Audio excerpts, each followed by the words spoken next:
ভবিষ্যতে 12 তারিখের পরে ঢাকা 8-এ কোনো চাঁদাবাজি আমরা হতে দিব না ইনশাআল্লাহ। আসসালামু আলাইকুম, দোয়া করবেন ভাইয়া, আমাদের জেনারেশন দোয়া করবেন। আসসালামু আলাইকুম, দোয়া করবেন ভাই। আসসালামু আলাইকুম, দোয়া করবেন ভাই। আসসালামু আলাইকুম, দোয়া করবেন। গণভোটে হ্যাঁ দিবেন। ভালো আছেন? আমি আপনার অনেক বড় ফ্যান। দোয়া করবেন। সন্ত্রাস, চাঁদাবাজি, দুর্নীতির বিরুদ্ধে দাঁড়াতে হবে আমাদের ইনশাআল্লাহ।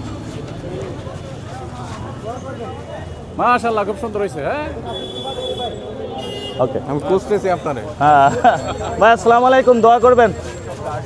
দোয়া করবেন আন্টি, দোয়া রাখবেন ভাই। আসসালামু আলাইকুম, দোয়া রাখবেন। আসসালামু আলাইকুম, দোয়া রাখবেন।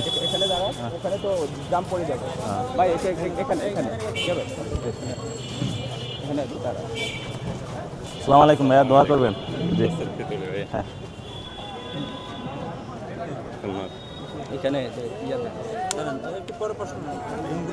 আসসালামু আলাইকুম প্রিয় সাংবাদিক ভাইরা, আজকে আমরা কালভার্ট রোড জামে মসজিদে জোহরের নামাজ আদায় করলাম। এর আগে আমাদের একটা হেলথ ক্যাম্পেইন ছিল।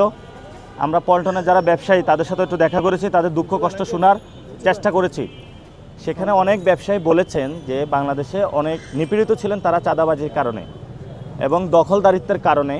তো আমরা তাদেরকে আশ্বস্ত করেছি ইনশাআল্লাহ ভবিষ্যতে 12 তারিখের পরে ঢাকা 8-এ কোনো চাঁদাবাজি আমরা হতে দিব না ইনশাআল্লাহ। কোনো দুর্নীতি, সন্ত্রাস, রাহাজানি এখানে আমরা হতে দিব না ইনশাআল্লাহ। এবং আজকে আমরা এখানে নামাজ পড়ে অনেকের সাথে কথা বলেছি, সবার মধ্যে হ্যাঁ ভোটের ক্যাম্পেইন চালিয়েছি, জনগণের মধ্যে ব্যাপক সাড়া পেয়েছি। জনগণ একটা পরিবর্তন চায়, যেই পরিবর্তনের মধ্য দিয়ে ইনসাফের রাজত্ব কায়েম হবে। হাদি ভাই যে স্বপ্ন দেখেছিলেন সেই স্বপ্ন আমরা বাস্তবায়ন করতে পারবো ইনশাআল্লাহ।